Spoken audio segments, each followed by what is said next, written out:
We on? Okay, awesome. Hello and welcome. We are at Ant Workshop Studio in Edinburgh.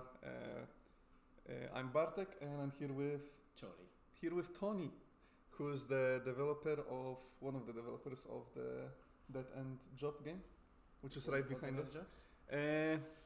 So we're gonna just have a short interview now, and we'll be transitioning to the gameplay after, so we can play the game. Watch me be terrible at my own game. We'll both have a go. We'll see how each and one of us does. When did you start in the games industry? Sort of to give people watching an introduction to what got you here, sort of thing. So I've been in the games industry since 2000, which feels like a long time ago now. That is a long time ago. Yeah, well, yeah. A lot of experience. So I did like a computer science degree, and I did like a kind of gap year working for a company called Compaq in Reading that do like a lot of really boring office software and that sort of stuff. But what that meant was sort of during the lunch times and like after work, everyone was kind of sat just playing Quake and stuff like that, and that was like Quake was out, and that was the year that Half-Life came out as well. I see. So I kind of in my own spare time got really into like making levels for those games, and so when I went back to university for my final year, I didn't do particularly great at university because I was kind of just more interested in the game stuff. So while I was applying for jobs at like banking companies and all of these kind of things that they kind of tell you should apply to, a local game developer had put an advert on like one of the Counter-Strike mapping forums saying, hey, we're looking for people to, like, we're looking to hire someone that's got first-person shooter level design experience. So I just kind of I fired off an application to that just as a kind of on the off chance. And I remember I got an email back saying like, oh yeah, we'd like to invite you to interview. And I looked at the name, and the company was called Particle Systems, which isn't even a particularly sort of games company sounding name. So I kind of looked at it and said, I really don't remember applying to a company. What bank do they work for? What's that? It's like, oh no, that's the games company. And yeah, I was lucky enough to get that job, and so I started in games kind of immediately after graduating, and have been lucky that even when I've been kind of as the games industry is, like, you sometimes get laid off from things, so even in those periods I've been lucky enough to kind of find new work pretty quickly. That's good. That's awesome. It kind of goes to show that you sort of always end up doing what you really like doing, because you mentioned you were on a course which led sort of to work in banks and such. But in the end, the experience and sort of passion for making games made you look into that offer. Yeah. And it's sort of through that sort of like law of attraction, you ended up in like games industry in the end, which I think is quite cool. Yeah, I mean, I honestly don't know what I would have done if I'd ended up working doing banking software or something. Yeah. Probably made loads more money than I do now. Would you have as much fun though? I don't know. And probably not. Exactly. Spending all that money would probably be a lot of fun. Either way, so you went to the company, but you were working for other company. I'm not sure what happened in between, but what made you want to start your own sort of business and work on your own game? So I was working at Particle Systems. They went into administration. I ended up working at Rockstar for quite a while. So I was working at Rockstar Leeds doing handheld games, like the PSP games. I remember those. Like Vice City Stories, Liberty City Stories. We did Chinatown Wars on the DS, which is the highest rated DS game on Metacritic. It's better than Zelda officially. I worked on Red Dead Redemption out in America for 9 months, and then transitioned up to moved up to Edinburgh. And kept working at Rockstar for another year up here, but by that point, like I'd kind of worked on like a lot of titles for them. I wasn't really feeling it so much. So I left, did a little bit of indie stuff by myself then. I see. I was making Flash games. This was like back in 2011, something like that, maybe, when Flash was still a thing. So I made Flash games, sold Flash games for a bit. Ended up working for Activision. Activision set up like a mobile game studio in Leeds, so I ended up working for them for a couple of years. Then we all got made redundant from that because it's the games industry. Then I worked for Outplay up in Dundee. But so when I'd moved up to Edinburgh, it was because my wife's from Edinburgh, and kind of lived here and started a family, and the commute up to Dundee was just like, I think it was 2 hours door to door in each direction. we had to travel. Yeah, well, yeah, you got the train down to there. Doing that every day, I can't imagine it's sort of. And especially like on a Friday afternoon when the train is full of stag and hen do's and riggers that have just come back on show and all of that kind of stuff. It's quite a thing to experience for 2 hours. So yeah, I'd kind of really gotten fed up with the commute, and there wasn't a lot of other stuff in Edinburgh at the time. And because of my experience, I thought like, okay, I can maybe set up doing like some design consultancy, like remote work for other companies. Maybe like kind of build my own stuff on the side. That's very cool. That's very nice. So there was a lot of transitioning from one company to another before like deciding on your own. But did you have a plan to start your own one from like day one, or was that something that you developed over time by working on projects of different people, and then you maybe thought, oh, I could do that? No, so I never had a plan. Like the getting into the games industry, the intention was never like, oh, I'm going to set up my own thing. I mean, and again, like back in 2000, kind of, I guess you could probably do like developing and selling PC games directly to people, but like Steam didn't exist at that point. The consoles were just like completely inaccessible to like really like, it's not like now where it's like you can get like a like sort of one person studio can develop a game and then turn around to Nintendo and get a hold of like a Switch dev kit and all of that kind of stuff. It was like really hostile. So just the idea of setting up as a one-person thing had kind of never really. It wasn't friendly to the sort of users that just want to start up sort of thing. That's right. Yeah, like it was everything at that point was kind of set up as like you kind of need to have backing and you need to know all of the right people at all of the different companies to kind of to me as a current student of game design, as I compare the current market and what you are saying, there is much more opportunities for people to easily get something done and produce something and get it out there, as long as they actually just put in the time.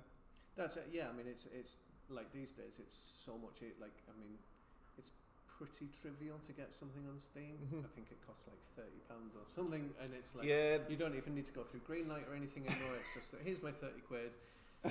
Thank you, Gabe. Put my game on Steam, and yeah, I mean there's an entirely different discussion about whether that's good or bad. Yeah, but certainly there is a lot of strange titles to get their stuff out. Yeah. There is a lot of strange titles coming out on Steam because of that these days, and there is a lot of games that actually aren't good, but they are played because they are not good. And they are, especially for like streaming. I noticed sometimes you'll get streamers who play games which are just funny to watch.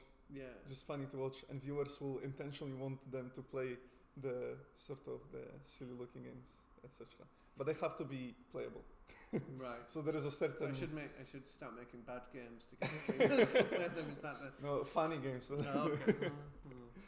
So since you sort of went into the market during like the more hostile, as you said, time, did you have a moment where you thought maybe I should go back to banking, or where it was a bit? I mean, like I said, so this was all kind of like I was still working for other people, and. Like the first company that I worked for was a fantastic kind of like, it was quite a small company, not entirely, the top of my head, maybe it was like 20, 30 people, something like that. But it was like a really kind of tight-knit team. A lot of people had gone there sort of straight from university and stuff, so everyone was kind of learning, like sort of learning their way through it a little bit. And it was really cool, and like there's people, like still my best friends in the games industry are people that I met in that job. That's awesome. And we've kept in touch ever since. But then, like obviously, like after that, kind of working for Rockstar, you're learning sort of like different stuff, and there's like a much more well-oiled kind of machine that will support you and kind of teach you what you should be doing, and like kind of good practice and all of that sort of stuff. So it's always been interesting in the ways of like kind of learning different aspects of things. So certainly like working at a big and a smaller company has its merits and demerits. Sort of like you said, the larger companies, the big sharks, they sort of teach you the scheme and everything is like well organized, I suppose. Yeah, I mean, I think there's pros and cons from everything. Like obviously, people, it's a question you get asked quite a lot as an indie developer. Like students kind of ask you, like, oh, should I, when I'm leaving university, should I try and apply for like a AAA job, or should I go and set up my own, do my own indie thing? And it's a really difficult question to answer because there are massive pros and cons from both, and ultimately setting up your own company, there's so much knowledge that you need to acquire that isn't actually games industry related. Like there's just so much knowledge about running a company and all of that kind of stuff, and horrific accountancy things and all like really tiresome, boring things. But no matter what size of company you work for, you'll never get exposed to that kind of stuff because like there's an accountancy department or whatever that'll work for it. So they do it like no matter what contacts you're making in the industry, the point where you kind of go like, okay, I'm going to go and set up my own company, there's always going to be a massive learning curve. And I think if you sort of went straight from university and set up your own company, you would be learning that at the same time as trying to kind of get contacts in the industry, trying to learn how the industry works, trying to learn better practices about how to actually develop games and stuff like that. But at the same time, you've just come out of university, so you probably don't have quite as much, like you don't have the commitments so much. It's like you probably don't have like a spouse, you probably don't have kids, you probably don't have a mortgage and stuff like that. Whereas if you go and try and do the indie thing kind of later in life, like there's a certain amount of money that I have to make every month, otherwise we get our house taken off of us. Yeah, you don't want children end up no, that's the so yeah, there are definite pros and cons in both aspects. I mean, it certainly like takes a lot of work from you, but I guess if you're going to a company is from the way to describe it to me as a student, it almost seems like another bit of learning before actually someone goes into the industry of indie. It's like working at a big company. You learn all the things about the structure, etc., and what goes into actually having the business function properly. But I guess, like you said, if I was to go, for example, as a student on my graduation, straight into indie, I wouldn't have to worry about the commitments and such, as you mentioned. And I think, like even at a AAA studio, it's like, yeah, you'll learn certain things, but like you won't learn everything because like the bigger the company is, the kind of less different bits of it you'll get exposed to and that sort of stuff. But yeah, you'll learn. Hopefully, you'll learn like good production practices. Yeah. You'll learn different bits of bug tracking software. You'll learn how to kind of set like reasonable milestones and kind of budget your time and all of that kind of stuff. And even down to like working at Rockstar, like really taught me how to kind of scope a game. And like at a certain point in development, you kind of go from like, okay, we've got all these big ideas about what we want this game to be, and then you kind of hit a certain point and you're like, right, actually no, we've got 6 months left and we're making this thing. Which bits of this aren't working at all, and do we need to cut? And like, what are we going to focus on, and how are we going to actually get a game out the door? And I think you see a lot of people that have never worked sort of at bigger studios, I think, struggle with that a bit. And I think that's possibly where, like, when you see these things where it's like someone's spent 7 years of their life working on like some game by themselves kind of thing, and you keep hearing about this game and it never actually comes out.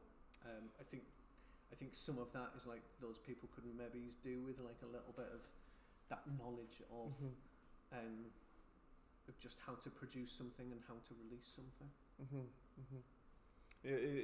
Yeah, I was actually, there was few games that I used to follow from years back, and like you described, some of them really had the updates coming out, but they take such a long time to be produced, and it's sort of like this perhaps goal setting and really pushing to get the goals met in a certain amount of time is very important, especially for in the industry if you're working on something, because you want to get the project out as soon as possible. Well, yeah, and releasing a game is like, I think shipping a game and releasing a game is a skill in itself, and it's a phenomenally difficult thing to do. To kind of, you've spent, again, like there's a certain point where it's I think it's almost like a head in the sand kind of thing. It's like if you don't release something, it can never fail. Like no one can review your unreleased game and say this is awful. It will never succeed either. Well, yeah, and that's the head in the sand part of it. It's like to my mind, it's better to get something out there and kind of go like, okay, how did this work out? What are we going to do next? You learn from it as well. Yeah, absolutely. You release it, see what people like, what maybe you could maybe take some aspects from that game, transition it into other design, and even like on release, I'm sure you learn a lot about promotion and stuff. Yeah, and you get all that kind of feedback, and like, okay, fans of this type of game actually really like this sort of thing, and they get really shouty about this other type of aspect of it. So yeah, you start to figure out a little bit more. As an indie developer, I'm wondering how much does the demand of the fans reflect in the game design? So obviously, if you made something and you didn't look at any other games, and if you're making a platform game, you want to you would look at other platform games and say like, okay, these are bits that fans liked in these games, these are bits that fans people didn't like in these games, this is like what reviews and stuff picked up on and all of that kind of stuff, and then you make your plan for your game design based like with that knowledge in mind. I think that like post launch, like as well, it is useful to have like you get feedback of like, oh hi, this feature, like it would be really cool if you added this feature, or really cool if you added that feature, and you take all of that on board. But I think you would struggle if you made a game that was purely just like, okay, we're just going to do whatever the fans want, and we're just gonna run with that. I think you would really, really struggle. Like, I think you still need to create, like, you still need to keep a kind of creative control and a vision for your game yourself. And it's like, yeah, you can mold it a little bit based on other people's feedback. Yeah, it's that's where sort of I was hoping to get that question, is that how much of these all wicked ideas are you actually willing to take on board, and when does it become just a never-ending demand of various features that are tailored for certain players rather than the actual audience, you know?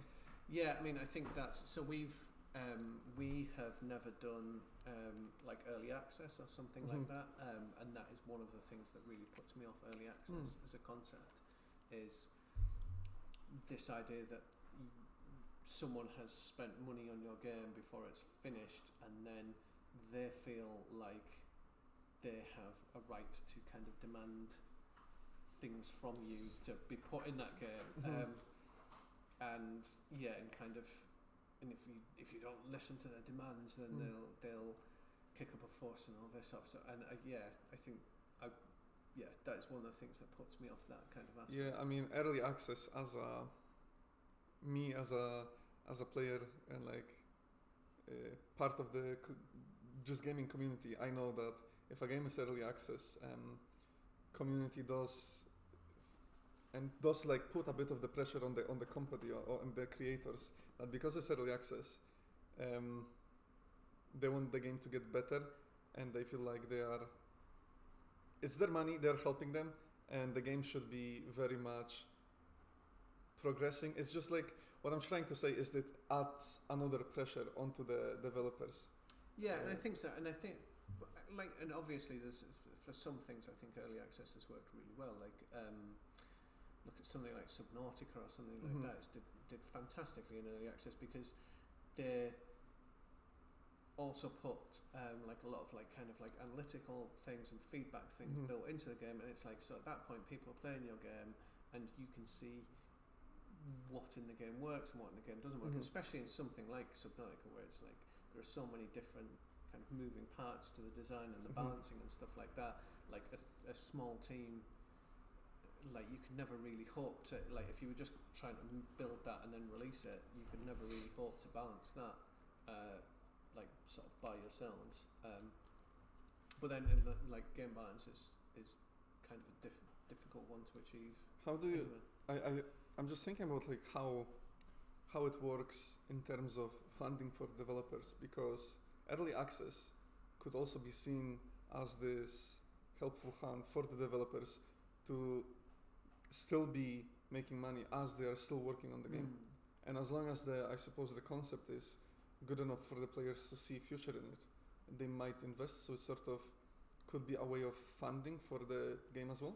Yeah, absolutely. I mean, I think for people that do early access, that certainly seems to be like a big attraction with it, is that it's rather than okay, we need to raise X amount of money and then release our game and hope that it makes that money back. It's like you build a much smaller game, so you need to raise less money up front, but then you've kind of got income coming along. I think the problem then is, what if you released that little bit of game and then some people buy it but not that many people buy it, and then you run out of money again, but you've not finished the game yet. Yeah. And it's like, okay, well, where's the rest of the money going to come from?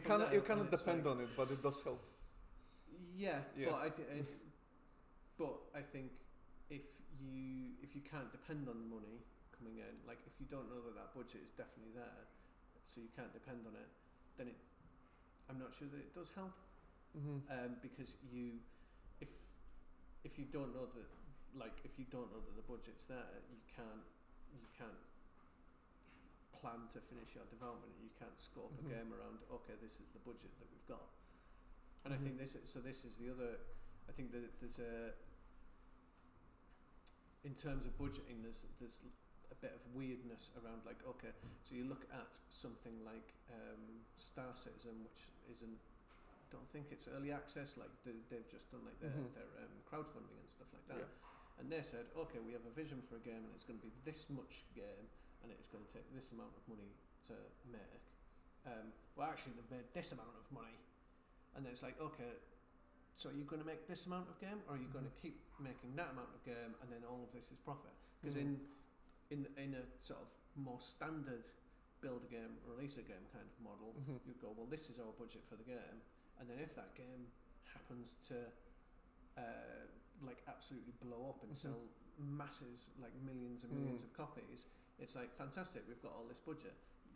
You're not necessarily piling all that budget back into the game again. It's like, yeah, you do some updates or whatever, but it's like, that is the money, that is the kind of reward for the company, and that will keep the company going for years to come, and all of that sort of stuff. And something that I learned from what you just said that I never thought about is that crowd-funded games, they are expected to have all of the money funded, invested in the game. Yeah, exactly. So and even if it exceeds the goal, like you said. As a company, where is your profit at that point? Yeah. That's quite interesting. I haven't thought of that before, because I've seen so many titles which reached the way beyond the goal. They had, for example, goal of £100,000, and they reached like a £500,000 for their project. And now that I think about it, players will expect the money to be invested in the project because that's what they are funding for. Yeah, exactly. If they're in the olden days, so it's like, I don't know, like id Software released Quake. I don't know how it's going to do, but it does amazingly. They sell loads of copies, and John Carmack goes out and buys a really flashy sports car. Brilliant. Well done him. You've got the reward for making a fantastic game. If that was a crowdfunded model, if your crowdfunding goal hit 6 times what you wanted, if then you went out and bought a sports car with that money, the crowdfunding people will go mental. Like, they'll just be enraged about it. But it's like, well, that's your profit. I'm one of those evil indies that thinks about money a lot. It's interesting. Well, you come from a banking background. I'm just joking. It's interesting how you need to keep in mind that the public relations are so important if it's crowdfunded. Like, yes, very, very, very important. Yeah, like I think for that kind of like crowdfunding and early access and all of that sort of stuff, it strikes me that you probably need someone on the team whose entire job it is to do that kind of community management role, and to not just to be the studio's public face kind of outwards, but also to be the fans' face coming inwards, because it can be super kind of imposing and like really tough on develop. Like if you release a game on early access and you've got like loads of people writing threads on Steam forums about like all the bugs in it, and it's all over the place, it can feel really overwhelming, like the amount of noise kind of thing. Like if you go on your game's Steam forum and it's hostility and all of that kind of stuff, that's really hard on the mental health of the developers.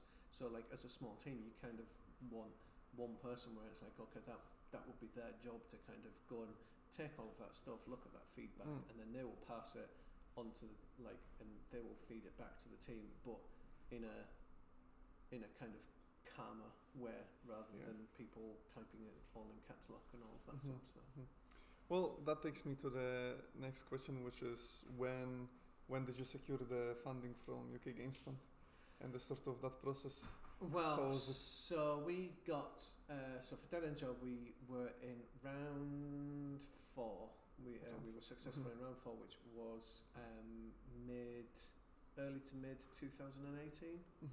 So yeah, at that point we'd been working on the game for a while, and like we had a very clear kind of end goal in mind.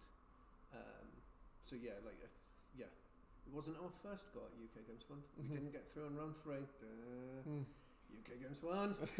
But you came back a year later to grab the trophy. with a much stronger proposition. Like the first time that we applied with it was in round 3. We'd been working on the game for about a month.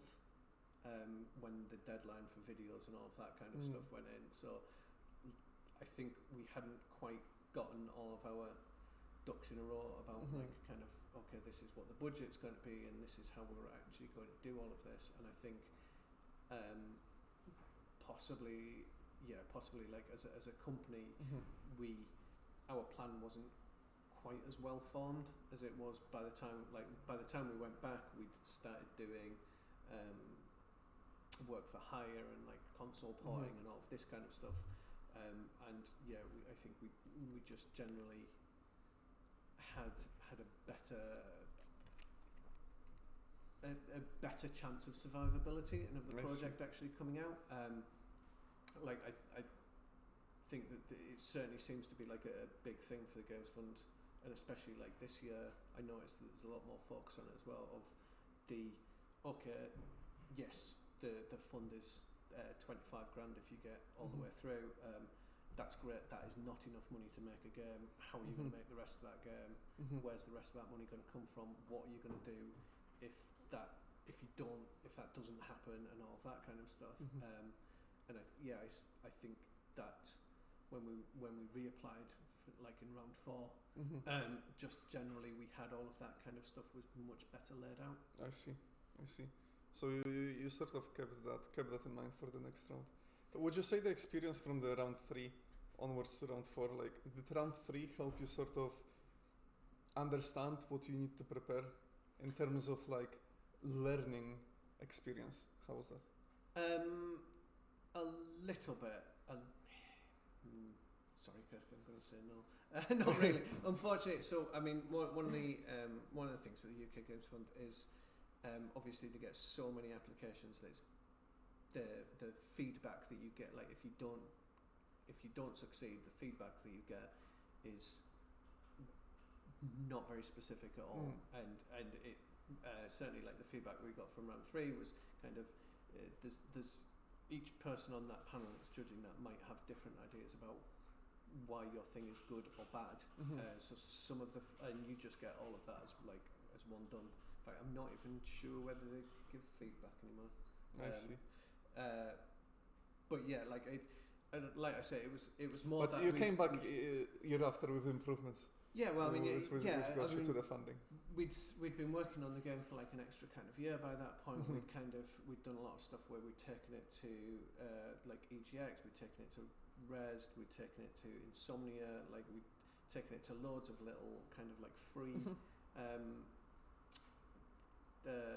consumer events and game shows and stuff. So I think like we had a much better idea of what the game was, and we were much more confident in what we were doing, and perhaps that came across in the thing. And like I said, that like a year later we had a much better plan of like, okay, this is how we're going to finish the game, and this is how we're going to fund it all, which we didn't have.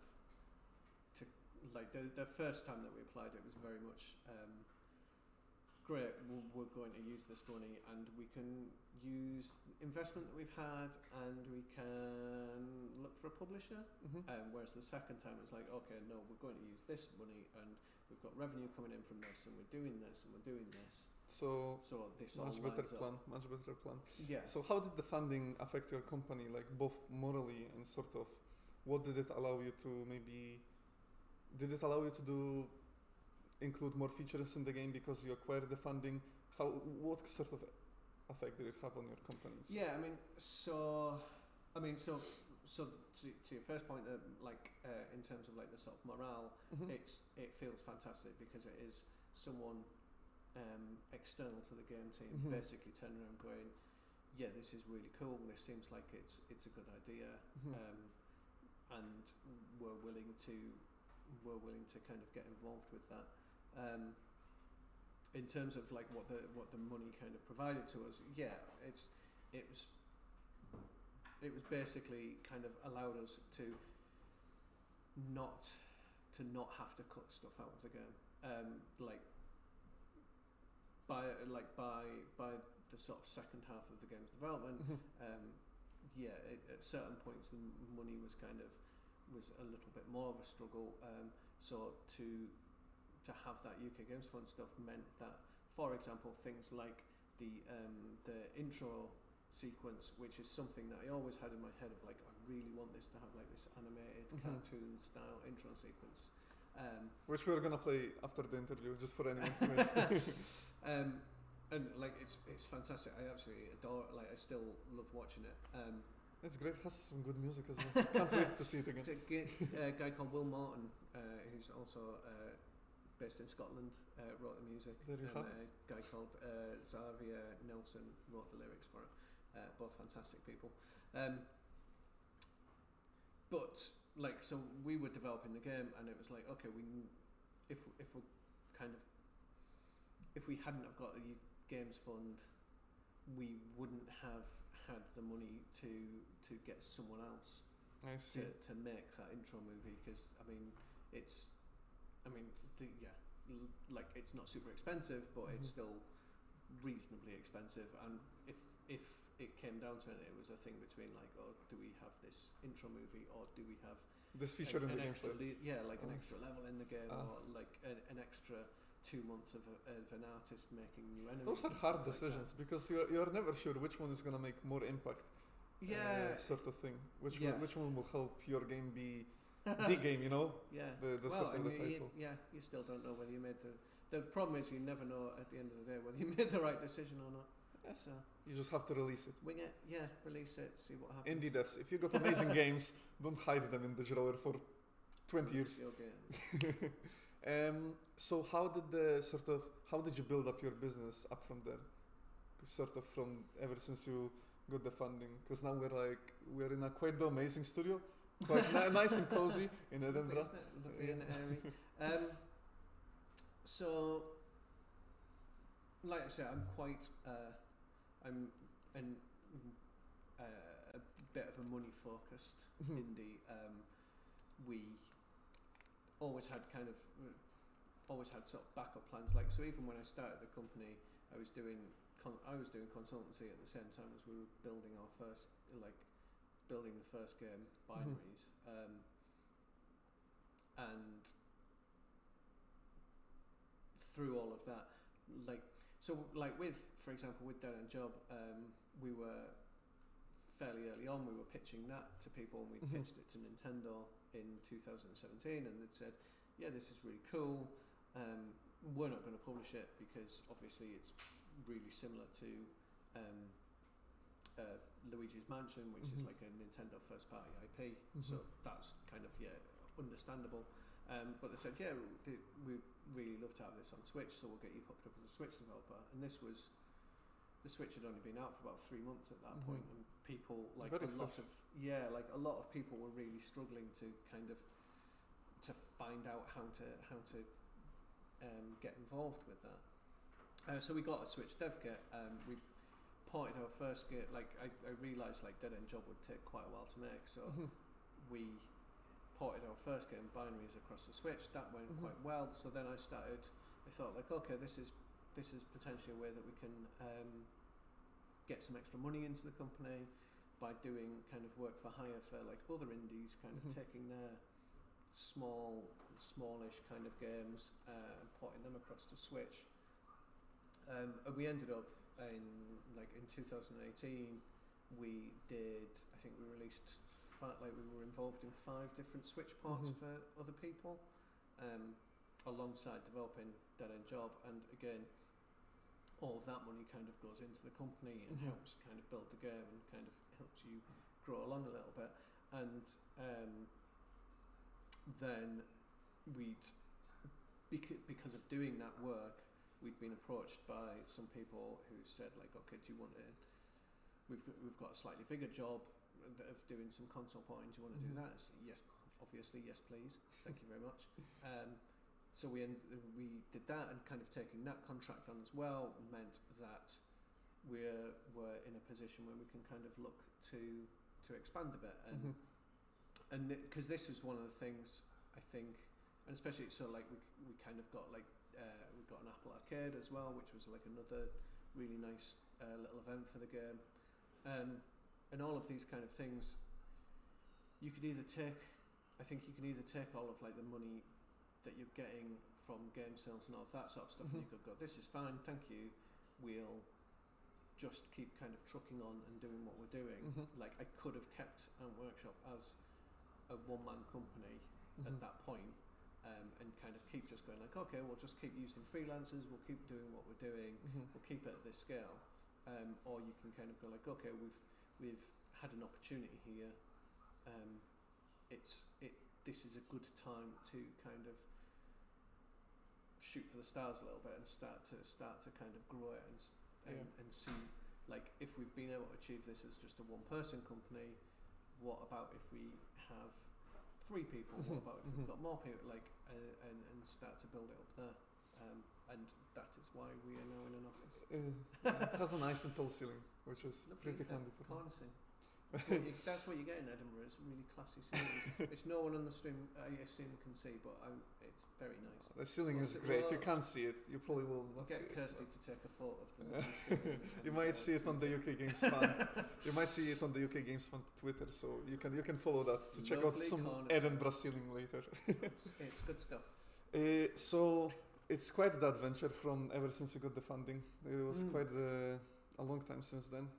Is there any advice you would give yourself from the past, from 2015, let's say? I don't know. The problem is that the problem is things change so much. Like so, 2015 when I set up Ant Workshop doesn't seem that long ago, but even things just change so much, and the landscape of kind of what games look like changes, and even like this year, at the end of this year, we're going to go through another console transition with the next PlayStation, Xbox, Stadia, and all of that kind of stuff has come out now. So I would find it difficult to give myself advice. Just keep going for it. Yeah, keep going for it. Indie devs, just keep going for it. Yeah, I mean, be sensible with money. Look for opportunities for places where you can kind of use opportunities that have been given to you to grow yourself a little bit, and that kind of thing, really. Yeah, and if you got a great idea, give yourself a go at the UK Games funding. Yeah, I mean, I'm amazed when I find that there are companies that don't apply for the UK Games Fund, because for the sake an opportunity, for the sake of spending a week putting together the answers to like a web form, and then making a 2-minute video, you kind of be mad not to. I'm quite surprised that some people don't. But hey, less competition for the rest of us, am I right? So about the game, where did the idea come from for the Dead End job? Dead End Job. So Dead End Job came about as originally I quite like twin stick shooters, but I'm not very good at them, and I kind of sat down with a question of okay, how would you make a twin stick shooter? Like, how can you? It was a really stupid indie thing to do as well. How can I make a twin stick shooter? What's the most different way that I can make a twin stick shooter? I can do it without shooting in it, so I won't put guns in it. So I was thinking of different things that you could do. Like, you could be a fireman spraying a hose on things, or obviously Luigi's Mansion on the GameCube was a big thing. I loved that game as well, and it was I'm really mad on Ghostbusters. The office is half full of Lego Ghostbusters. Yes, it is. There is a lot of those. So all of those kind of things. So it's doing some kind of thing where you're running about a building, hoovering up ghosts. That all seems really cool. And so the Dead End Job sort of started off as exactly that, like a kind of really bright cartoony kind of thing where you were literally just running about sucking up ghosts. It was really, really difficult, is what I found out. Like, other people, whenever I give it to other people, they couldn't really understand, and it was probably a failure in what I developed, but the feedback wasn't really there. And in particular, one person really hit the nail on the head when they said so the thing is, when I'm using my vacuum, when I'm not using it, I can't tell whether a ghost is close enough so that when I start using it, I'll suck up that ghost. I don't know what in my head I can't see what the sort of width of the vacuum is. I just don't know what that funnel looks like until I'm actually trying to suck the ghost up, and even then it's difficult to do. Was it the visuals or sort of the? I'm just trying to think if the player was missing the visuals or sort of was the feel just not there? I think it was. I think it was a combination. To be honest, I think it was because I understood how to play it, and I, in my head, knew the ranges of things. And we had put in a thing you had when you weren't using your vacuum, you had a flashlight, and the flashlight did kind of mirror your vacuum's kind of cone. I see. But people just didn't really get it. And I remember sitting in a bar in GDC with one of my friends, just saying it's been a tough day. Everyone that we've shown this to, no one's really gelling with it. This guy had this feedback about about the vacuum being a bit difficult to and do you know what? Like all of his problems, like if we just put a gun in it so that you shot the ghosts first.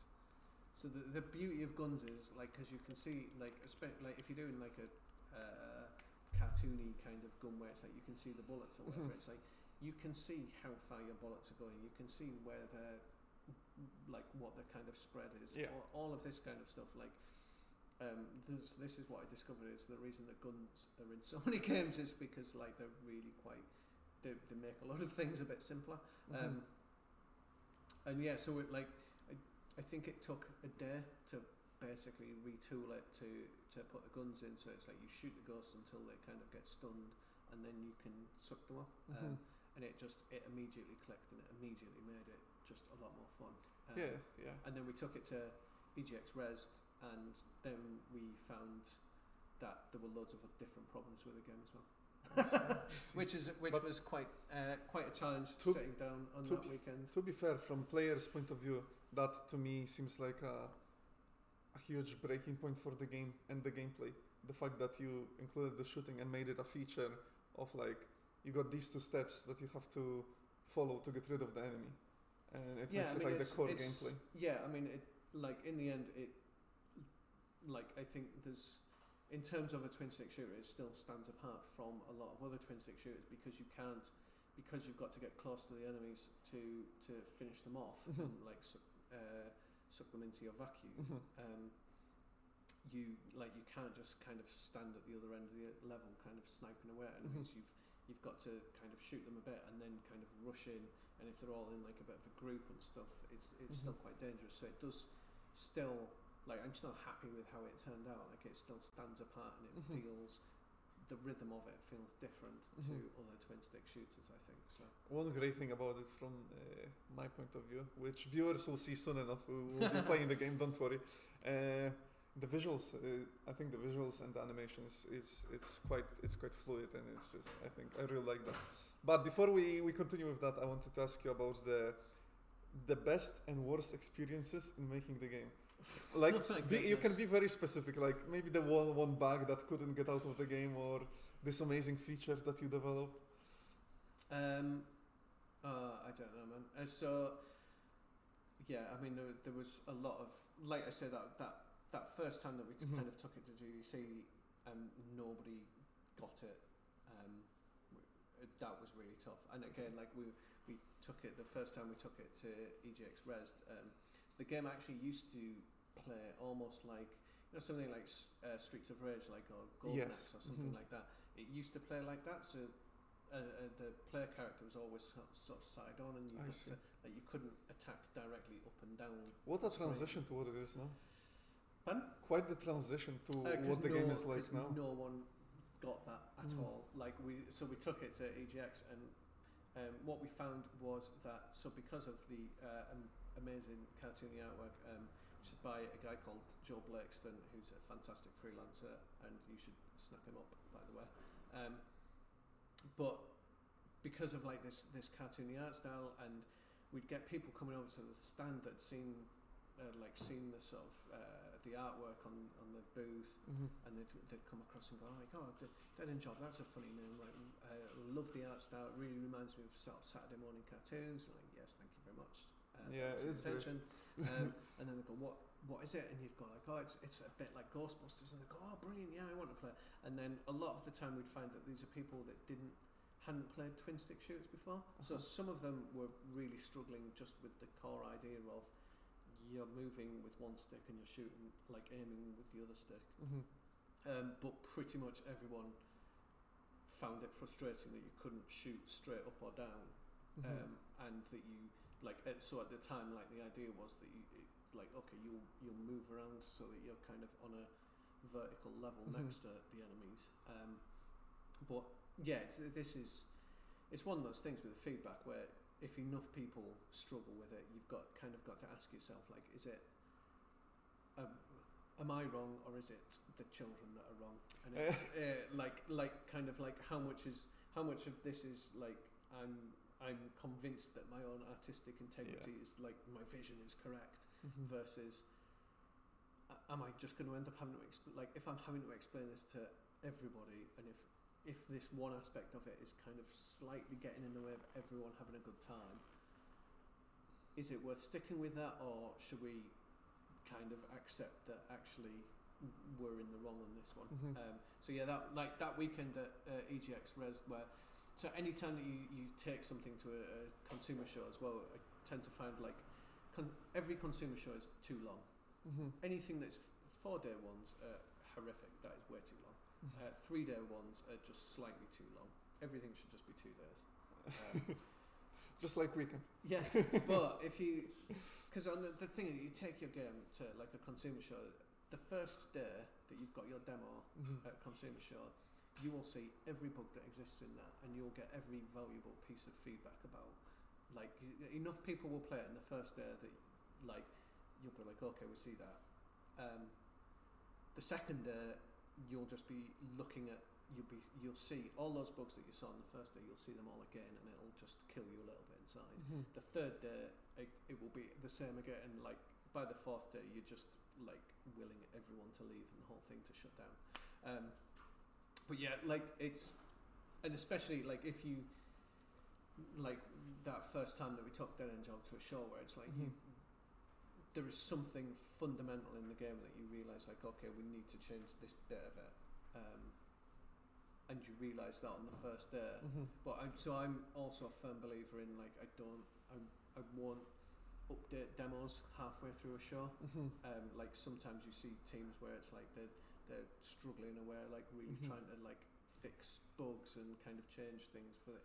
And I very much take the opinion it's like, no, we've done this and we were happy with it, and we're going to kind of see how I found it pretty cool. However, when we with UK Games Fund, when we were at EGX last year, we saw there was there were few stands that we got to see sort of off the stream and see many developers firing away with the code, and it was very interesting. It was very interesting. The stress of that is not worth it to me. I see. Like unless there's like some kind of game stopping bug that you know for sure you can fix then in a watertight way that is not going to break that build. I see. Like I can't imagine the stress of updating your build and then that also not working and that sort of stuff. It's like, oh, no, not for me. Going back to what you mentioned about the demands and sort of the feedback that you were receiving and sort of trying to make the game innovative, how did you sort of use any techniques to sort of keep up with the trends, or did you look at the current trends and then use that to try and tailor the game a bit more for what's popular? So when I kind of started to design it, yeah, I played a lot of stuff. Enter the Gungeon, Band of Isaac, Nuclear Throne. I think those were like those were the three like kind of big heavy hitter kind of influences on it. And played them quite a lot and figured out like, okay, these are the bits that I like, these are the bits that I don't like. This is nice, not so keen on that. And then kind of put together a design based around that stuff. But then once we kind of had that, I didn't really kind of keep up with stuff from that point forward.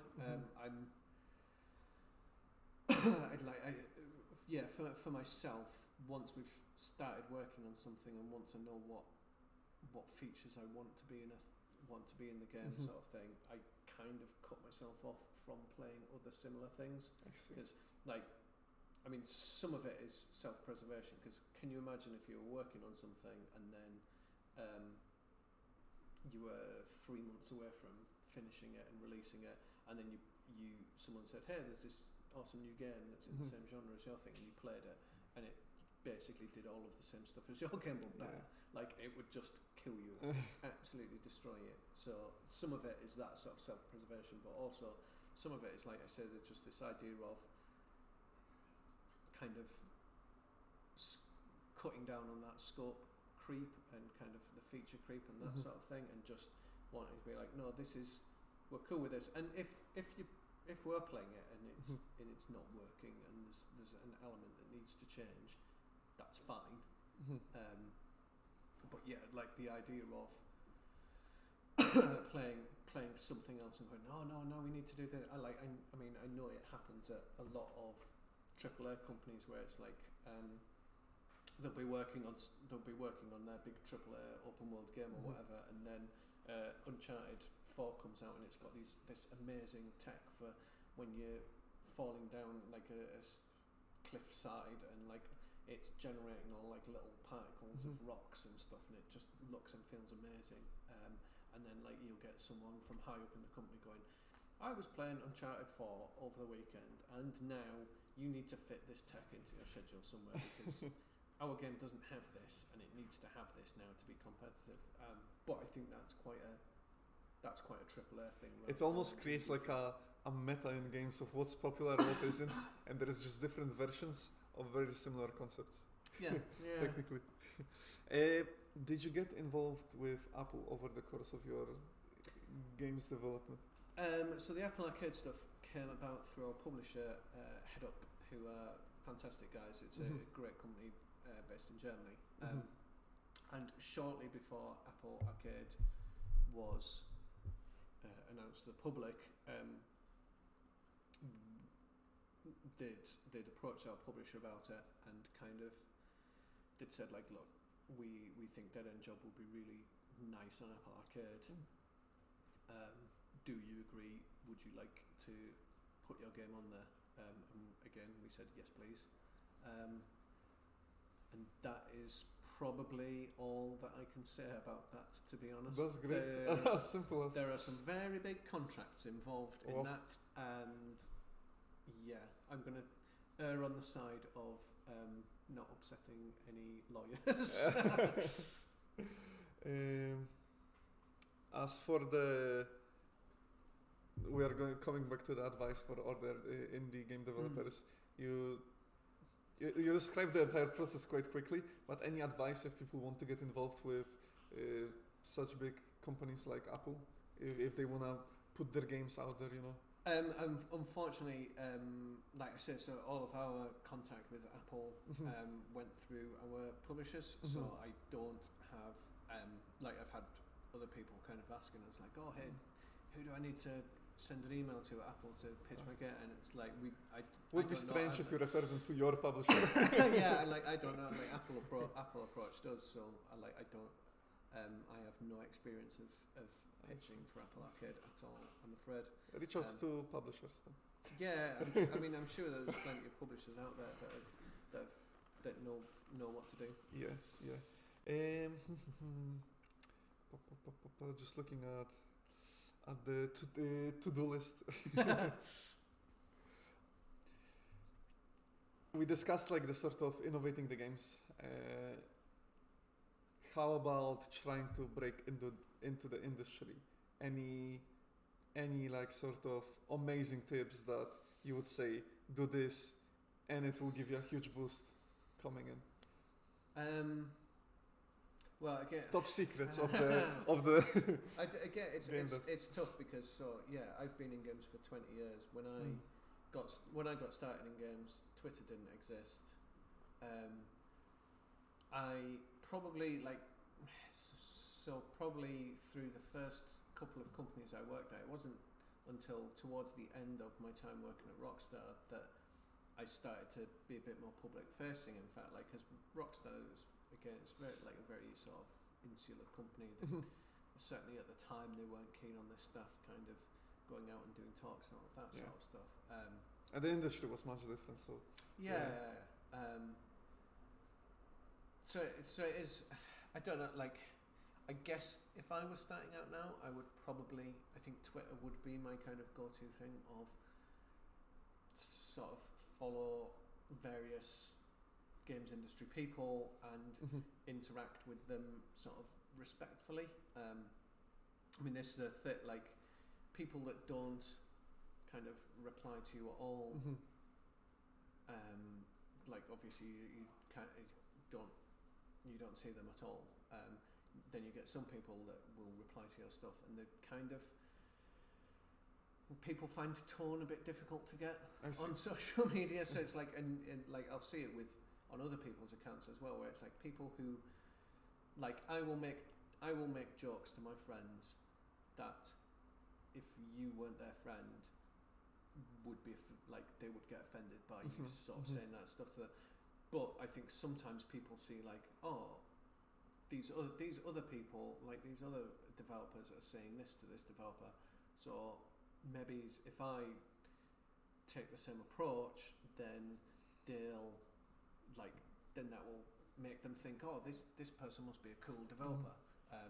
Where it's that's kind of cart before the horse. Like you've kind of got to be people. Like people have got to know you and got to kind of at least be kind of friendly with you before you start jokingly taking the mick out of them on Twitter and all of that sort of stuff. To break the industry, steps are the following: make a Twitter account, engage with the audience, build up a community, perhaps.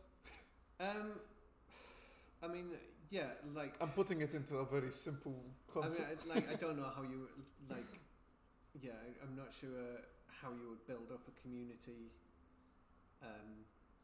As someone just kind of starting out. I mean, even Ant Workshop as a company, I wouldn't say that we necessarily have a particularly big community. Like we don't have huge numbers of followers or anything like that.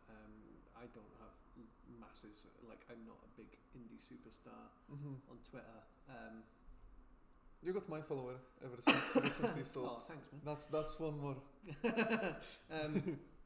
But yeah, like just generally kind of be respectful of people, and like I think quite a lot of indies kind of post if they're looking for people to work with, like they do post about it on Twitter.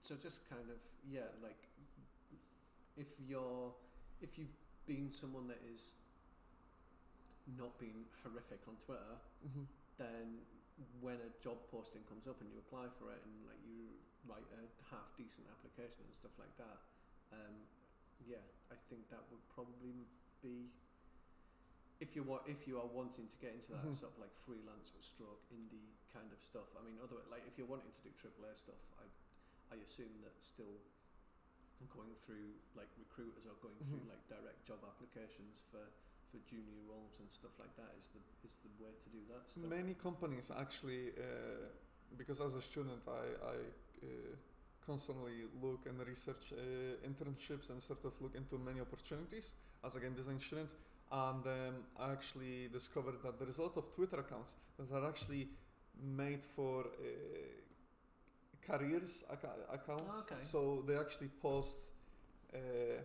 any job advertisements they got and such.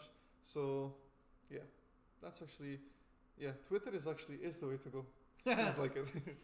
Strong advice. Look, I did some good advice, everybody. There we go. So about the advice and support, is there anything else that industry you feel like is missing?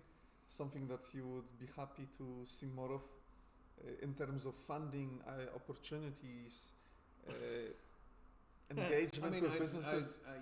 I mean, it would be great to have more of everything. Yeah, I would absolutely love to see more funding, especially for if people were funding companies specifically in Edinburgh. Brilliant. Definite more of that, please, the games industry. No, I think it's difficult. Is there some? It's obviously with the way that everything is these days. There are people that do more important jobs than ours that struggle to get the funding. So it would be a hard argument for me to make to say like, the definitely people should plough way more money into games than they do schools or the NHS. But I mean, it would be lovely if they decided that they wanted to. What do you feel like indie devs still sort of need, like something that should be there, maybe not should be better, but should be there and isn't? Anything that comes to mind? I don't know. Again, like it's. I know it's a tough question. It is a tough question. It is a tough question. Yeah, I think because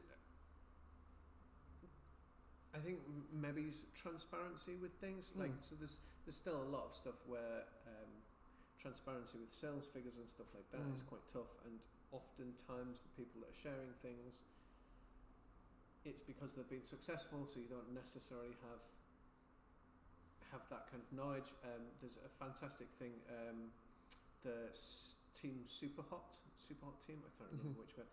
They've started a thing called Indie Business Intelligence, which is like a kind of scraper and like a sort of back end thing that allows people to put their numbers in, and then you can get better knowledge about like, okay, when I put my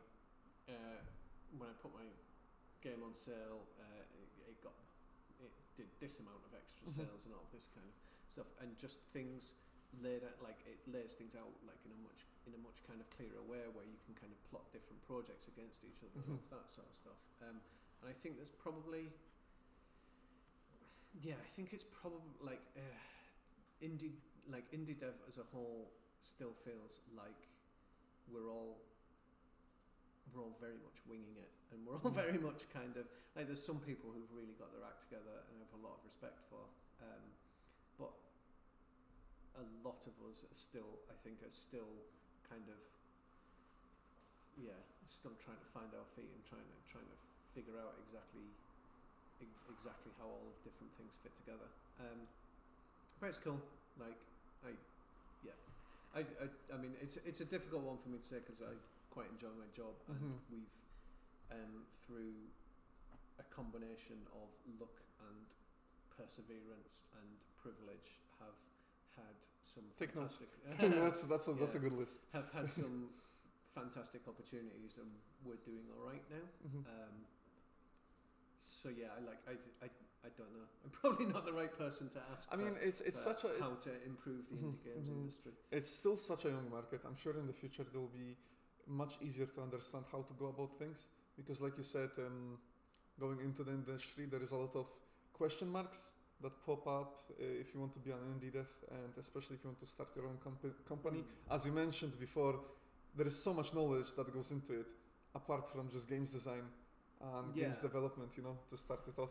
Yeah, I mean, I'm really surprised, to be honest, I'm really surprised that there aren't people who have a really solid business management background who basically, like, there's got to be a business in being a freelance business person for indie studios. I was about to say you do like a couple of days a month at, hang on, I'm trying to do some maths, at 15, that's a couple of days a month at like 15 different studios kind of thing, just to kind of help them make sure all of their stuff's ticking over, and I'm really surprised more people don't do that. But again, maybe it would be one of these things where that people wouldn't necessarily take it up, because when you don't have a lot of money and when you're kind of bootstrapping your company, it is difficult or impossible to earmark for, like, if you're basically not paying yourself and you're bootstrapping your game development, how would you find the money to pay for someone to do business development for you? Like, that's very true. It will be, and it's one of those things that probably seems like it's not worth spending the money on. Like, versus if you're getting your first game and it's like, well, I could spend $1,000 on this guy who says he's going to do biz dev for me, or I could spend $1,000 on getting this kick-ass artist to do some new key art for us. Like the one that provides something that is in your game would always be the choice that people would go for. Yeah, it's almost like that decision which you had to make with Dead End Job, where you had to pick between a nice intro or additional level before you got the funding. Yes. Before you got the funding. Speaking of Dead End Job, what's the what's the sort of plan for the next year for the game, which we are gonna play in a second. Don't worry. So we released on Apple Arcade in September. We released on consoles and PC in just before Christmas. So off the back of all of those, we have feedback and some bug reports, because apparently there's some bugs in my game. Unconscionable. So yeah, we're going to do some. We've got like some kind of quality of life and bug fixing stuff to do on it, and then we'll probably do like a couple of updates on it, kind of over the next couple of years. Updates are coming. Exciting. And yeah, I'd quite like to do a sequel to it.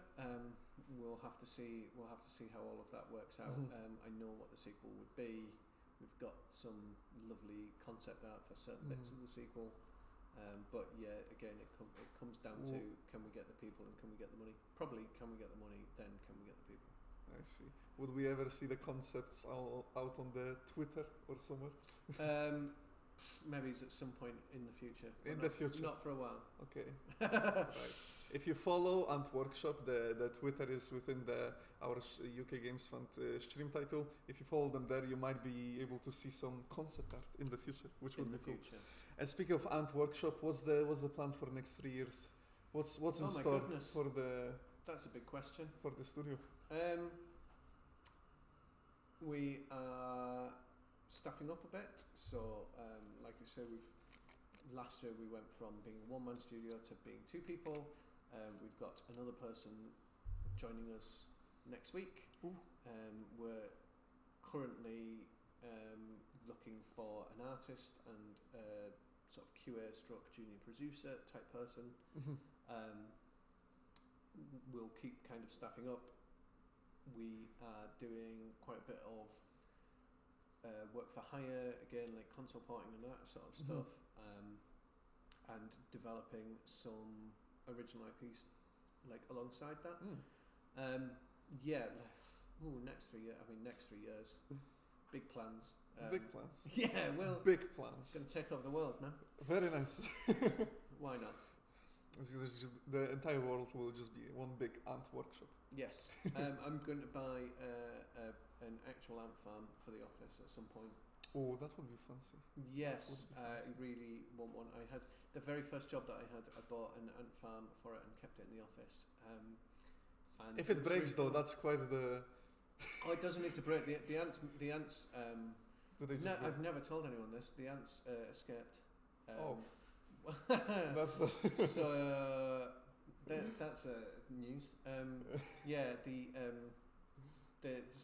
ant farm was an entirely enclosed ant farm, but it had 2 air holes in it. And one day I was just sat doing my work and noticed an ant running across the desk. And it's like, oh yeah, they've figured out how to get out through the air holes. They're smart.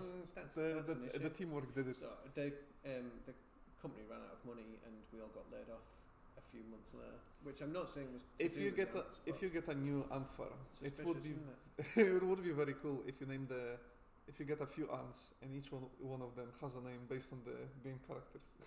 I was going to say if you can keep up with them. For a second I thought you were going to say based on the employees, and that is a terrible way to find out you've been made redundant, isn't it? Unfortunately, I've got bad news. Your ant died, so you're out. Okay, we're gonna take on that bombshell, we're gonna take a short break and we'll be back finally with some Dead End Job gameplay. Watch me be bad at my game. I'll be very good, it's fine. Okay, see you soon.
And here we are. Are we back on? Test, test, test.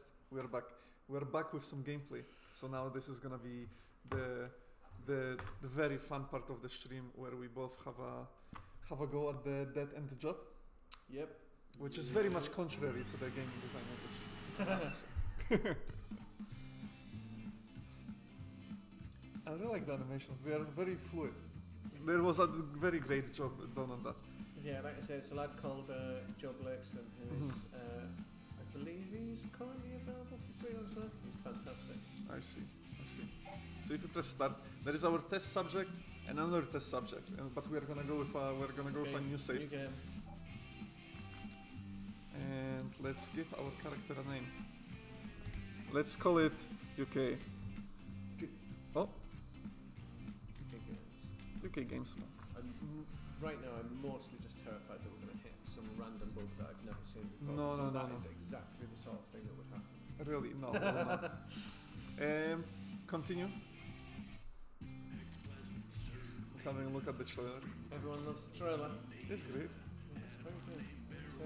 It's pretty much like a ancient to a cartoon. Very yeah. The guy that did this for us, his background is like he does a lot of like informatic stuff for like you know, like when you go on a plane and it's got like a little cartoon saying like, oh, don't stick your head out the door while the plane's in the air, you know, that sort of stuff.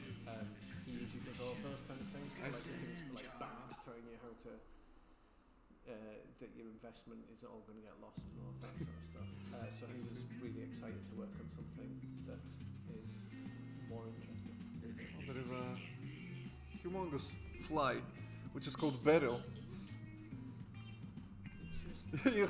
I like how the fourth wall is being broken there.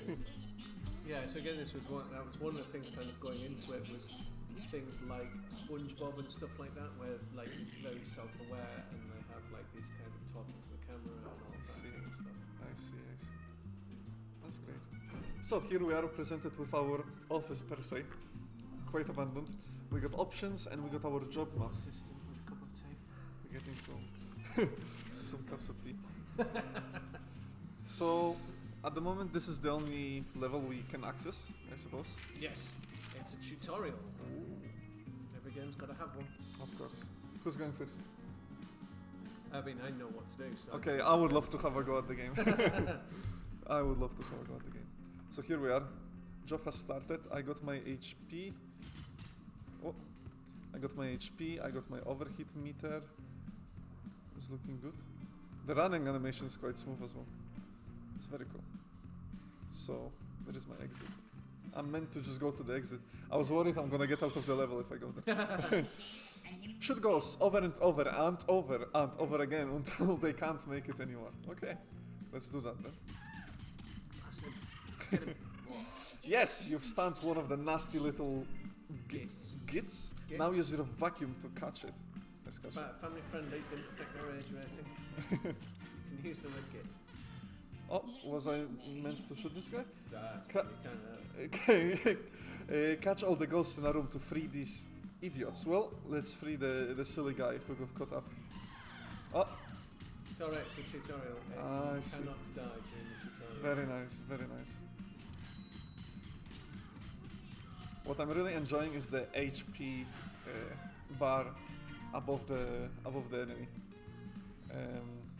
There are certain games in that style that I quite enjoyed playing, but not having the HP bar was kinda... It's a feature that I really like, just knowing the state of the... So it was, we didn't have it for absolutely ages, for the longest time, and the main thing that encouraged us to put it in was we added enemies like medic enemies that can heal, like so that like they don't try and attack you, but they fly around and they can heal other ghosts. And we put them in because it seemed like having like a kind of nice variety of enemies and stuff seemed like a good idea. But we like immediately realised that God, now you can't tell. Like you because it didn't have any visibility on the enemy's health. Yeah, no, it's certainly handy.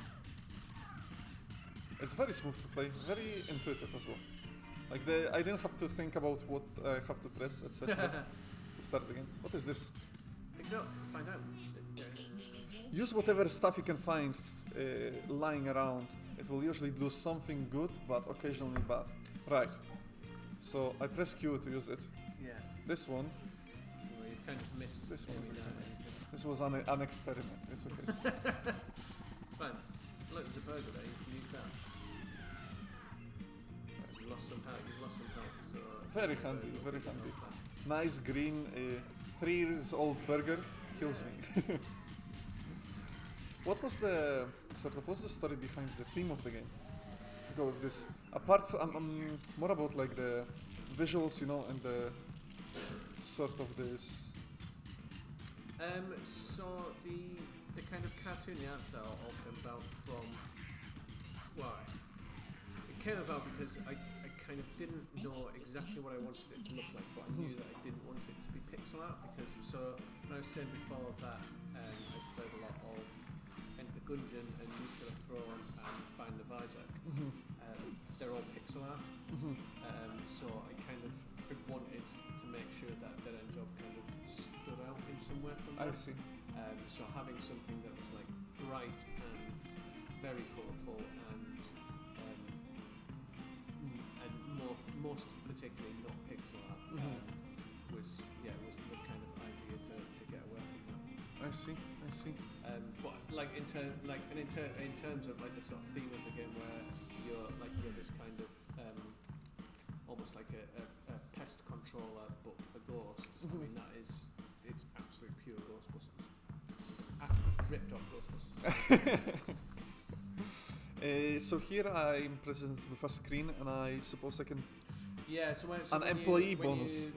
When you're catching off ghosts, you build up your XP, and then you can level up. So in our game, because it's all job based, leveling up is called being promoted. You get a new job title, and An the employee game picks bonus. 3 like random like employee bonuses. So these are like your kind of like random perks. So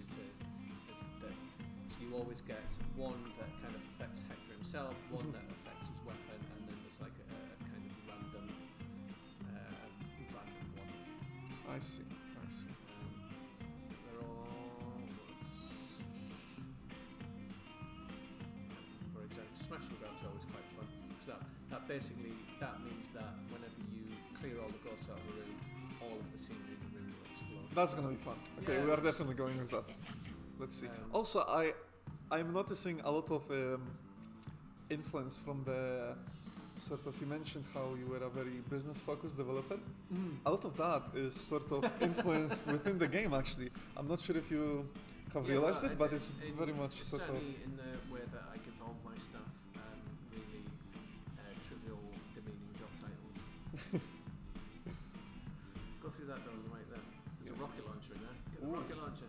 There's also a big enemy. Oh, sacred scary. So this is a slightly. Oh, you've only got one bit of film. There you go. Got It's it. fine. I did it. Oh, and there's a bit on of 1 pizza. HP. Get the pizza. Perfect. Remember that you can eat some of this stuff to get a bit of energy back if those spooks are kicking your backside. Very nice way of saying it. The vacuum is very enjoyable, and the fact that I can like drag all the particles is very cool. Let's eat the pizza. Health is back. There you go. I think you've completed this job, so you kind of go back towards the entrance. There is some money here, I believe. There we go. The money grab is enjoyable.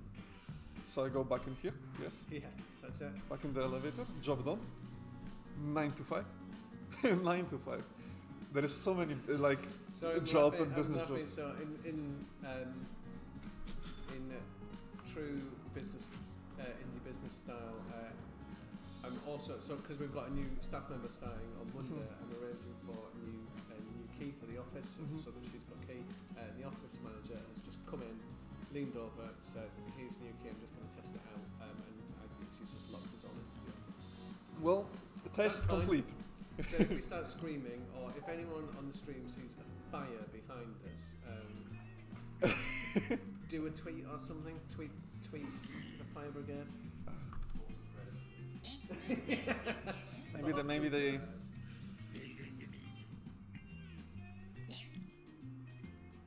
Spectacularly long.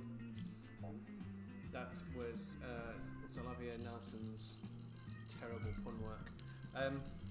So yeah, the game has this kind of meta game in it where you are trying to free your mentor by getting enough money by the end of the month. So you've got 30 days, which is basically 30 jobs in order to earn enough money that you can rescue her. I see.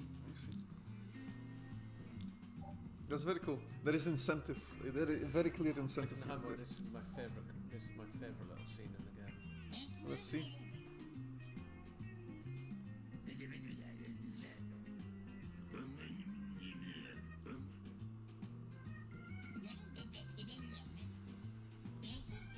Is it gonna be a mobile phone?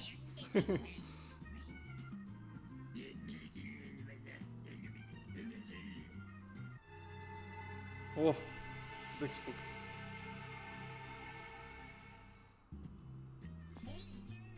I can feel the SpongeBob inspiration sort of coming through. So again, there's a few bits in the game where like the kind of cutscenes cut out to like photos of actual like real world things and stuff like that.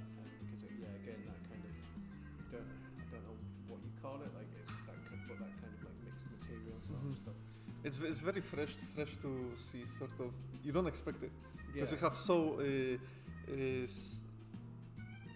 Such a very like well set visual theme for the game, and then suddenly you got this breaking through image or a cutscene coming through. So there's the employment record where we can see some statistics. Yeah, so this is basically like your kind of all of the stuff that I've done in the game. Kind of like you can find like. Oh, there is the grenade that I threw into some wardrobe or whatever it was. That is the great achievement. All your achievements. 9 to 5. First job. There we go. So again, so the achievements are all styled as milk caps, or people might know them as pogs, but pog is a brand name. Milk cap is the generic term. I see. So we got one of the things that always struck me about those is that there's, like, because they make so many different ones, they're all in different art styles, like different branded things. So we got 5 or 6 different artists to do, like we sort of handed out the achievements, like groups of achievements to different artists. I see. So, like, and each artist like has their own kind of like quite strong visual style. But yeah, hope no one's scared of spiders. It's just that. Not the spookiest of the spiders, that one. No, but yeah. He's a friendly UI spider. Just a nice spider. So now when we go to the job map, so you say you've not.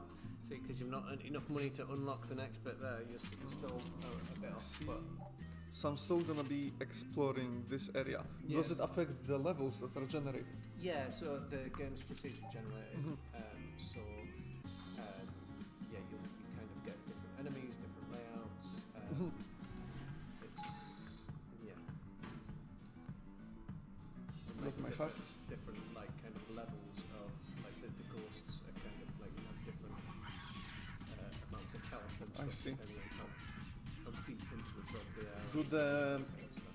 Do the levels affect the kind of enemies that spawn, or is it just their health? Yeah, so because this is like the office, so you get like it's like this ghost that's made out of strip lighting. It's like this ghost of like that little blue guy there is kind of our kind of standard enemy, pretty much. Like he gets dressed up in different versions of different things. Oh, there's a submachine gun.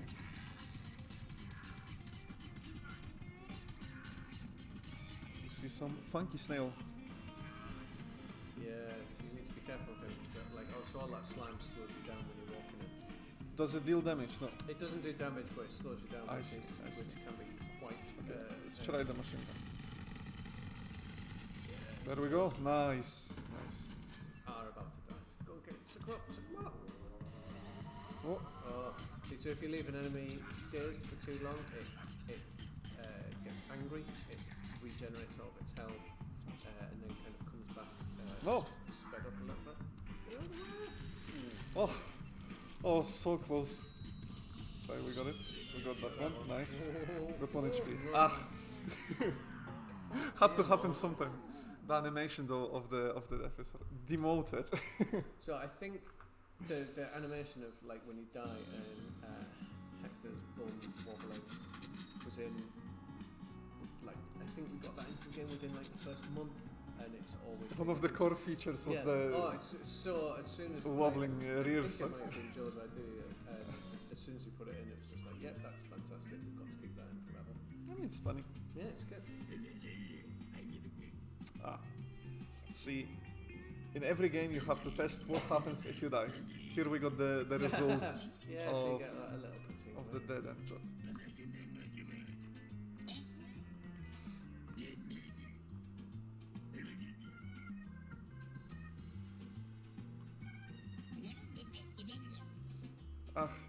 Tough conversation. Only a couple of coins dropping into the jar that time. Not too many. Last time there was a huge wave. Yeah, wow. It was like a waterfall. Right. I think I'll give it one more go, and then we might have a peek at some development with it. Yes. Did you try out the development? Does it work? It works perfectly. Okay, cool. There is a feature in the development build, however, which makes the shooting a bit different. But we'll discuss that once we get there, and maybe we'll have a chance to see how you resolved some things, and whatever you're happy sharing, we will talk about. The game is very fun. I'm a player and I'm having fun. I'm very glad UK Games Fund has contributed to funding this game. Certainly, it was a good choice. Oh. Beans. The beans. What do beans do? Is it for What food? do beans do? Ah. Okay. I mean, Now, does that do damage or is it only visual? If enemies are close to you, it will kind of like it has like a little area where it will knock them back. I see. I already have my most disliked enemy. It's the electrical striplet one. Tough. They're a tough one. But it's just tough. Like it's not. Just have to be good. So one of the things that I think we never possibly still haven't quite explained that well in the game is that you don't have to complete every room to complete a job. Like, I keep walking. The job is just about rescuing all the people, so you can kind of speed run it by avoiding rooms that don't have people. Like if you know if there's not a person in the room, you have to kill all the ghosts in that room. That's like that would just earn you extra XP and extra money. But it gives you extra stuff, so there is always incentive so to do that. There's the kind of risk reward of like, do I want to try and clean out a whole job, or do I just want to do like the bare minimum kind of thing? And there's certainly like there's promotion like bonus perks that like reward you for completing a job quickly and that sort of thing. So if you get those perks, it starts to become more and more in your favour to try and finish jobs quickly rather than doing them. It's like a snowball reaction, pretty much. The further you progress, the much higher the sort of multiplier of the goods you get.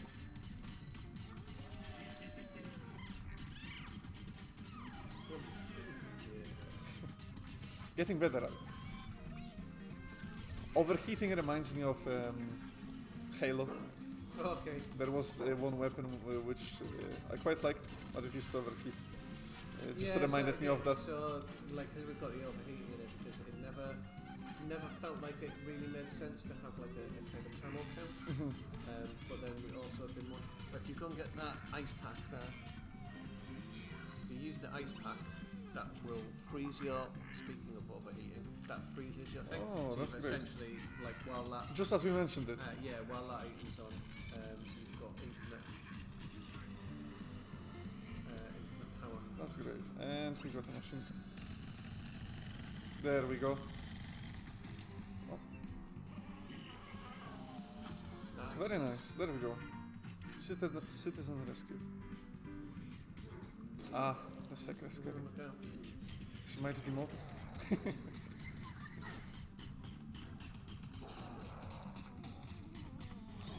What was your target market for the game actually? Or was it just, were you more focused upon just making the game with this theme? And whoever likes it? So we did some market research into things. We found that, for example, there is quite a large crossover of ownership between like owners of this type of game. So it's not a genre where people have. That's some earthquake. It's not a genre where people like have one game that they play and that's that. So it's like people will get multiple ones, like they just like that genre. And yeah, it was aimed at, I mean, things that I tend to aim things at people who are in a similar situation to me, where it's like you don't necessarily have a lot of time to play things, so like an individual level in Dead End Job is over quite quickly, but even if you fail, you're still generating money that's kind of going towards the meta game and that sort of stuff. So I really like games like Dead Cells and stuff like that, where it's like you always feel like you're making a bit of progress, even if you die. It seems that the more we are discussing the game, despite you mentioning that you very much focus on business, the passion for the kind of game you would like to see yourself kind of shines through as well. Oh yeah, I mean, don't get me wrong. I'm not money focused to the point where I don't care about games. It's like I still want to make cool things. Of course, I still make course. things that I enjoy playing and all of that sort of stuff. Here we go. You meet the boss. Oh. Hey.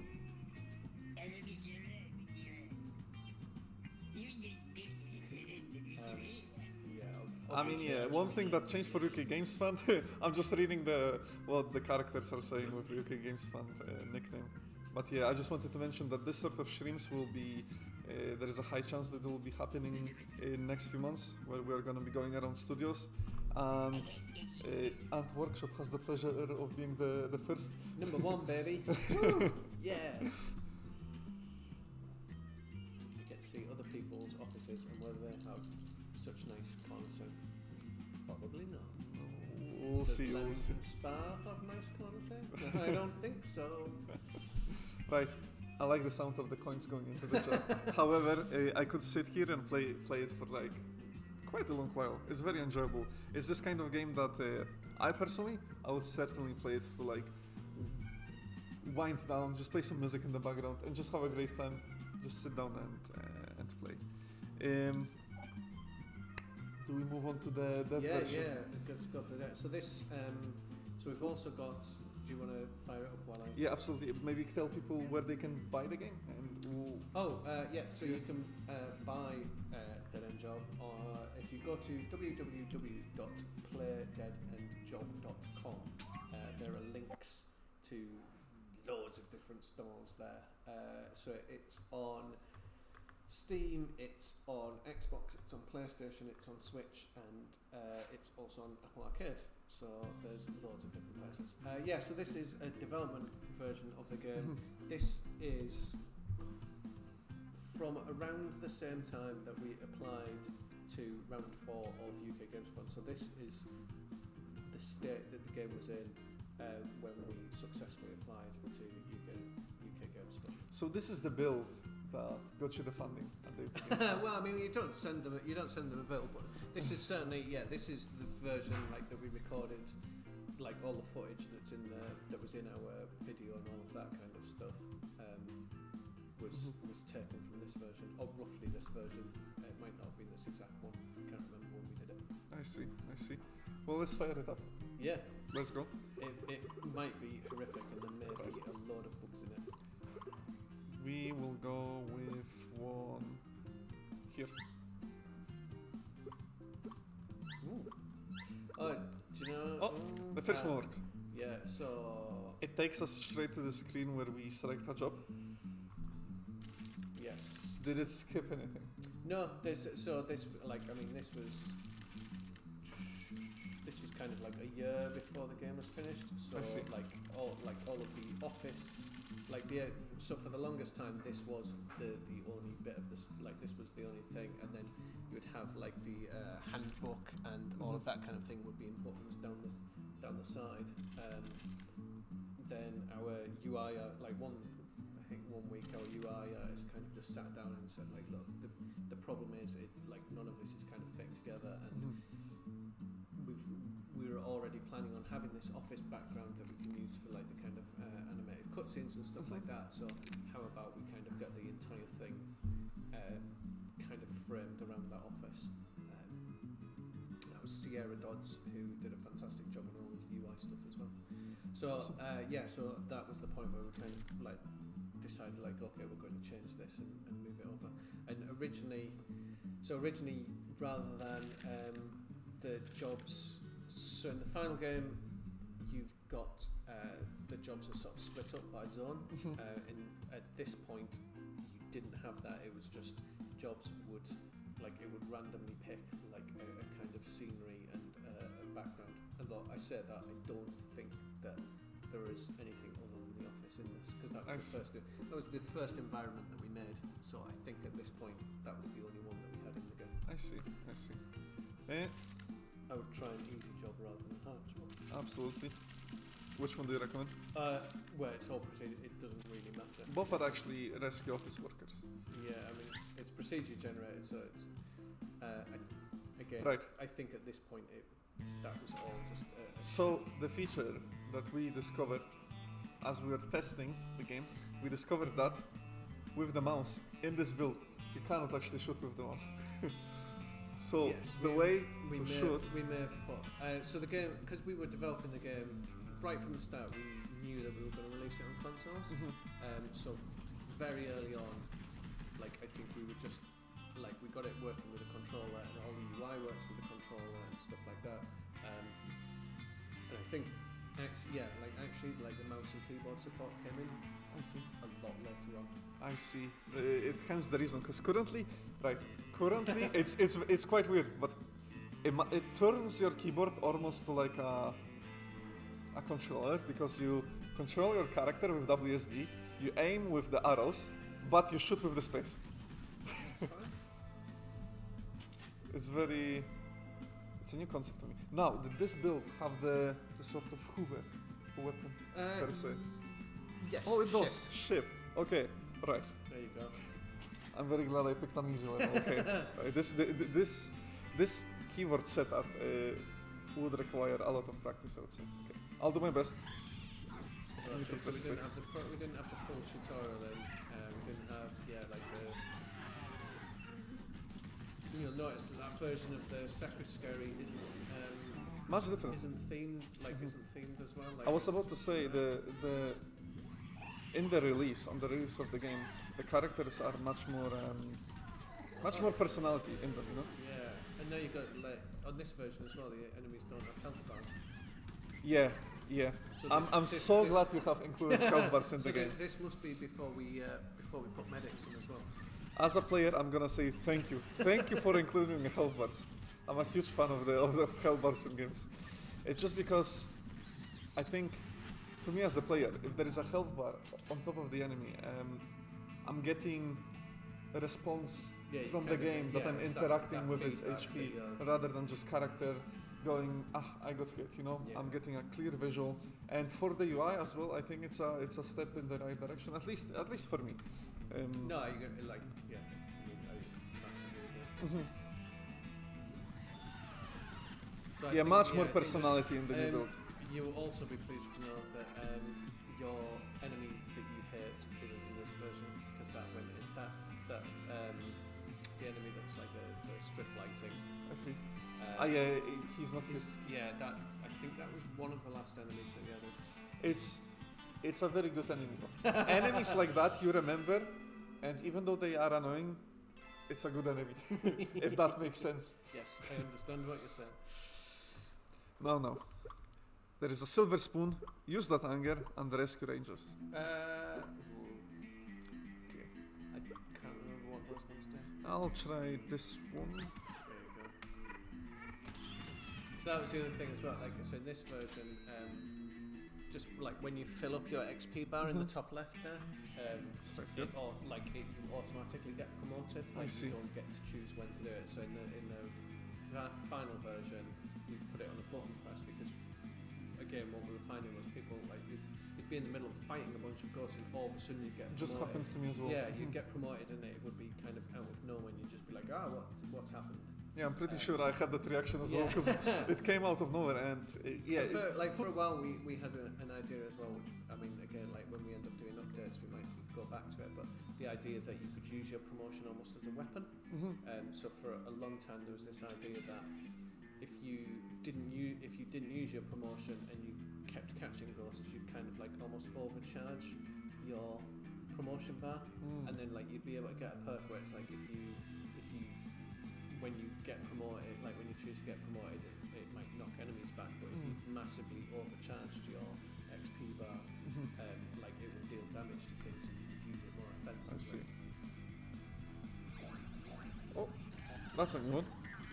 Well, so that's it. So that's. Was that the old version of the? No, so they're in the sort of final game, but they become more of a boss character. Certain looks like that. So they're in a similar sort of vein to like the Sector Scare, like the big red Sector Scary one. Like they're more of a boss character. So I think probably just I think did that just drop a? No. Did that drop a? Oh no, I thought I saw it drop a. No. The Hoover is very fun to interact with the level. Like the level interaction and the fact that I can show things is quite fun because I'll refer here to the Binding of Isaac, which I played a fair bit.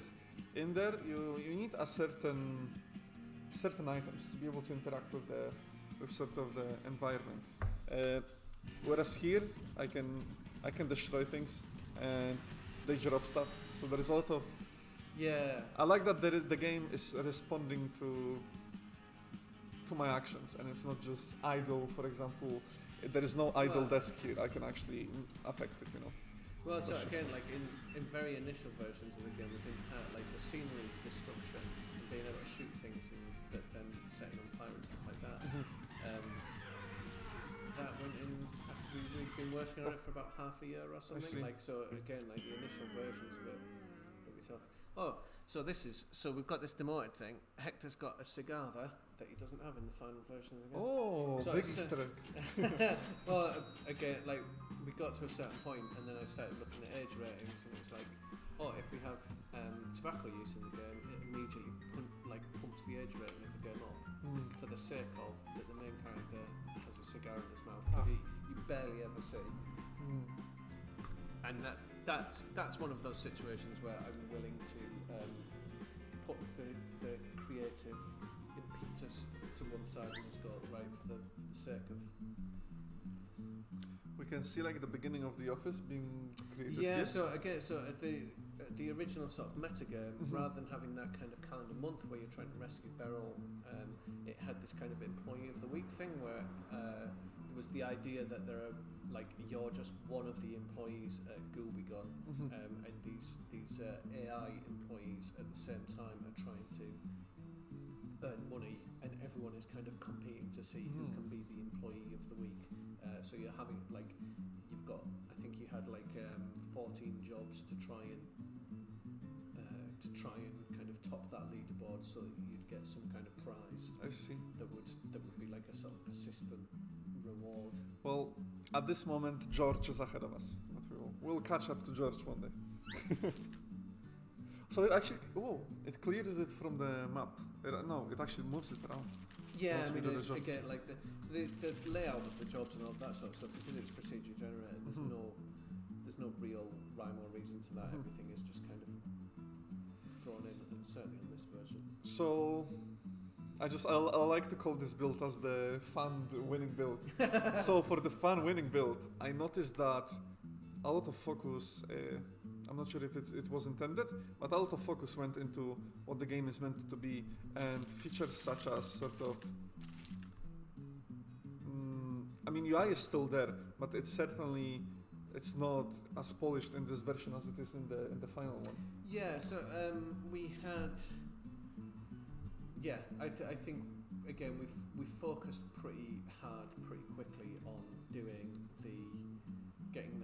that kind of gameplay level and getting like, okay, if you go in and you play one job, that has to be fun and polished and exciting, and we need a bit of variety, and it needs to look good and things happen. And all of the metagame stuff, like all of the UI, all of like the layout of everything, all of these challenges, I don't think that they're even hooked up in this build. I was about to say.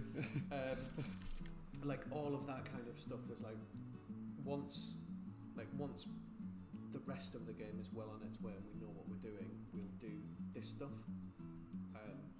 But because to me it wouldn't make sense to kind of spend all of your efforts kind of getting the UI really nice and getting all of this front end stuff nice and getting a cutscene system in and getting all of that. Like cutscenes went in really, really late on the game as well, because it's like, wow, you don't want to focus on that stuff until the bit that people are going to spend their actual time doing is nice. I very much agree, and it's perhaps could be an advice for indie developers to, I'll give an example. If your game is a racing game, focus on the racing mechanics and not the process before you get to the race. Yeah. If that makes sense. Yeah. Yeah. I mean, I give the piece of advice that don't have an ant farm in your office, and I think one piece of advice is more than enough advice. So. No ant farm, no problem. If you learn nothing else today, you've learned not to have an ant farm in your office. And that's coming from the ant workshop. That is such a good bit of advice that you will not get anywhere else. Did the ant farm situation inspire you to name the studio that way? What's actually the story behind the studio? So people most people I think don't realise, or it takes them a very long time to twig, why the company is called Ant Workshop, and it is basically, my name is Tony, which is Anthony, so that's where the ant comes from, and it was where I worked, so it is Ant's Workshop. I see. We got the Clippy. So Clippy was another one of these reasons why we realised that we needed health bars in, because Clippy actually heals itself. But there's no health bars in the game. And again, like, because there's no health bar, like... He turned into a bike. This enemy is great. In the sort of release version of the game, the health bars kind of grey out when an enemy is invincible. So again, in this version, because there's no health bar there, you can't tell. Like, when Clippy's a bite, you can't actually damage it. You can shoot it enough that it will turn back into being a ghost, but you can't actually... You're about to get... Big hit. But you can't damage it. So again, health bars. There was a whole lot of reasons why we realised that we needed them. And we're a bit stupid. That was a very good decision, because I actually didn't know that if I shoot it, it will turn back. I just did it because I wanted to see if I can damage it. That was my reasoning right there. But there is a great polish, and it's very clear that gameplay was the focus. That's what the player is going to be doing. That's what you are having fun with when you're playing the game. So this was the build that we used to record all the footage for our UK Games School video. I see. I don't think that we included any of the UI. Like, we had UI mock-ups of what we want the UI to look like. We had like a mock-up of like a little animatic mock-up of this is what a cutscene is going to look like. But you don't need any of that stuff actually working for the video. I mean, it's only a 2-minute long video. So we just had footage of the gameplay stuff, because that kind of shows this is what it is, and then all of the other stuff was just concept art and mock-ups. I see. To be fair, now that I think about it, any teasers of the games, even the gameplay teasers, you never see sort of like this screen showing, right, you start the game like this and there is a menu showing. Yeah, This is the focus of the game. That's what you want to show and present. Yeah, I think when you're trying to sell a game to people, and it's as true for people that are going to fund your game as it is customers. It's like you want to show them the excitement of the game. And the options menu is not an exciting part of the game.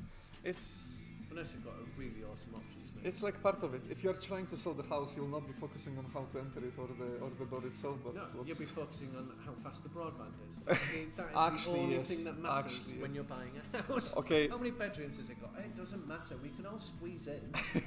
How fast is the broadband? Right, I'm looking for some enemies because before we end the stream, I want to have the animation play. I won the last time. And there is the cigar, which is not in the final build anymore, so you can enjoy it here on stream. Stream exclusive cigar. The stream will actually be uploaded on the UK Games Fund channel, so go subscribe to that. Follow the UK Games Fund on Twitter as well to hear more about the streams, and follow Ant Workshop on Twitter as well for future updates, maybe some why not? Follow-ups on the Dead End job. Yeah, that will be very cool. What can I say? Thank you very much for having us here. It was quite amazing. Very inspiring to me as a young student. As an upcoming designer, it was a very great experience.